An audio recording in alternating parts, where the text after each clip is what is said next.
Hoje nós vamos falar sobre funções trigonométricas inversas.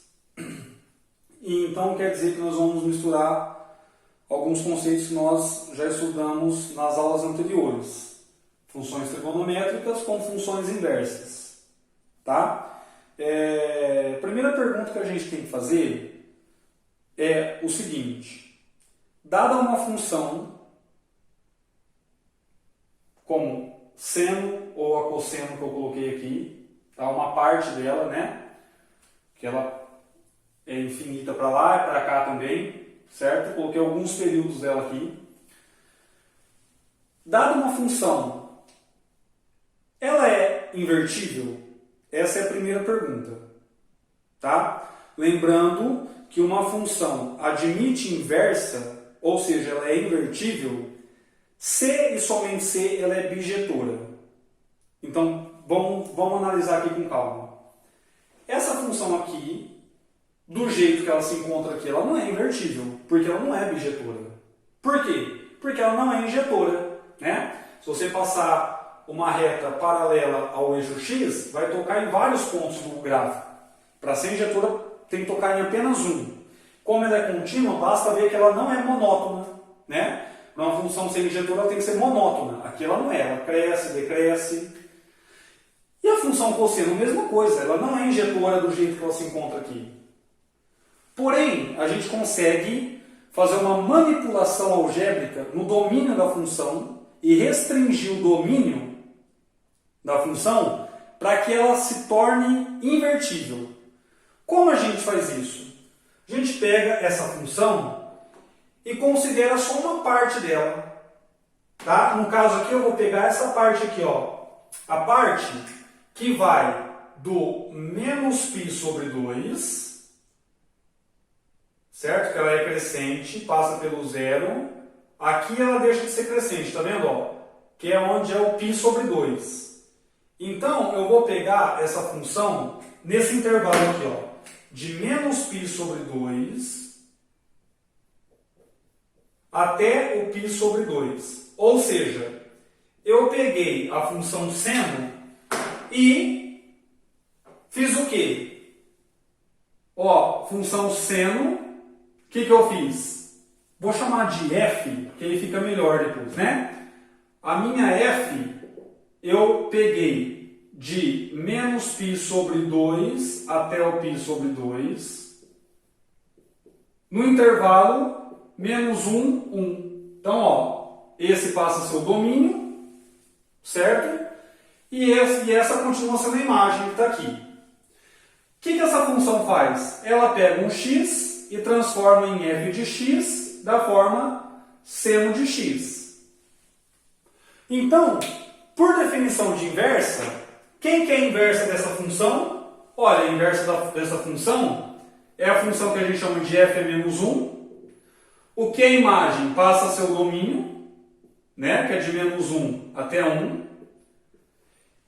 E o que é domínio passa a ser a imagem da inversa, de menos π sobre 2 até π sobre 2.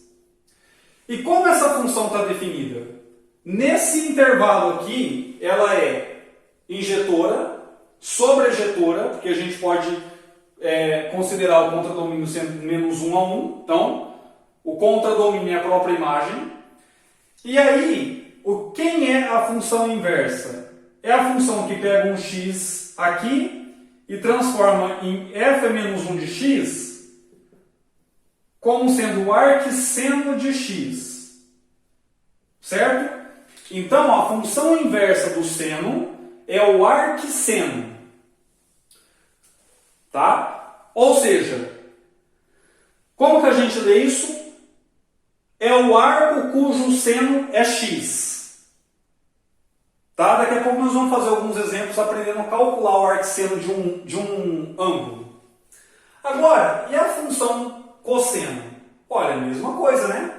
Se eu chamar aqui a função cosseno de um certo g, do jeito que ela está aqui, ela não é bijetora, mas eu posso restringir o intervalo dela, o domínio dela, né? De 0, ó, só decrescente, tá vendo? Até chegar aqui nesse ponto. E nesse ponto aqui, que é onde a função cosseno assume o mínimo é o π. Então, eu considero a função de 0 até 1π, cuja imagem é de menos 1 até 1, né? igual a função seno aqui, ó. Certo? Só que agora eu restringi só para o estar de vermelho aqui, porque a função é injetora, sobrejetora e, portanto, bijetora. Sendo assim, ela admite inversa. Tá? O que essa função faz? Ela pega um x e transforma no g de x igual ao cosseno do ângulo x. É isso que a função faz.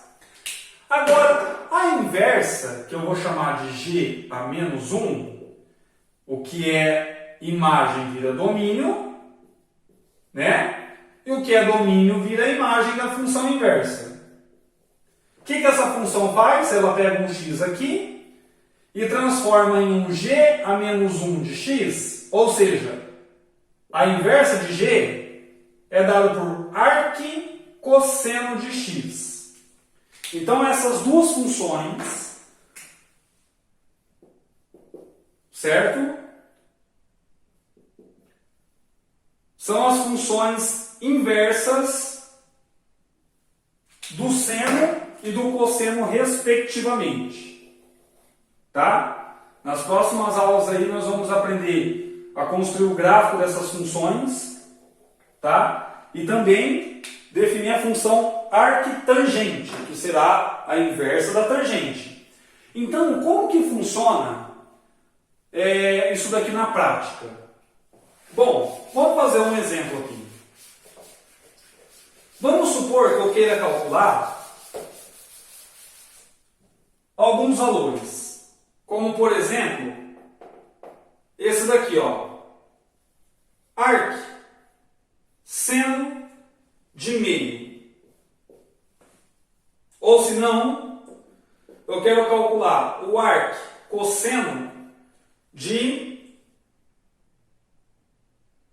meio. O que eu estou querendo calcular aqui? Eu quero calcular, o nome até já ajuda a gente a lembrar, né? Ó, o arco cujo seno é meio. Tá? Vamos considerar aqui, ó, no primeiro quadrante, tá? Primeiro quadrante.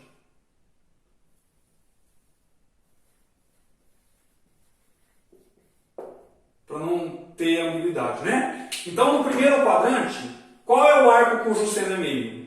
Olha, é 30 graus. Ou também o π sobre 6. Certo? Como a gente está falando de função de número real, isso não é número real. Isso é número real.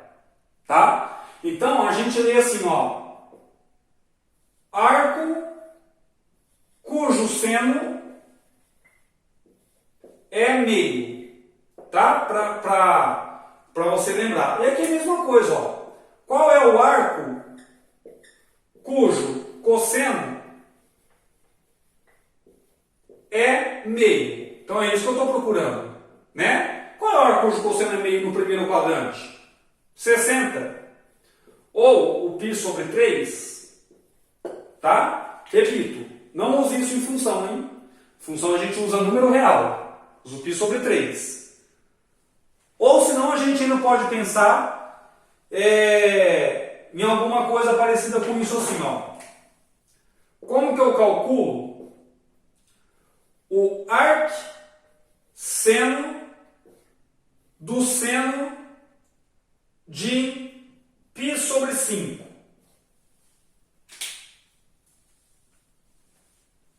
Certo?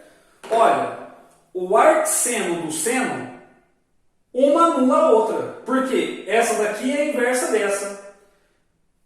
Certo? Então, o arc seno do seno é o próprio ângulo que está aqui, ó, que é o π sobre 5.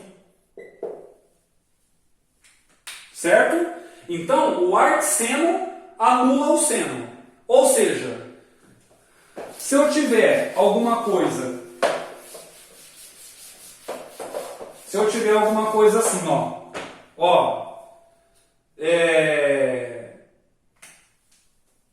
se o y é o seno de x, isso significa o quê? que o x é o arcseno de y. Certo? É como se você passasse o seno para o outro lado, né? Se você pensasse assim em forma de equação.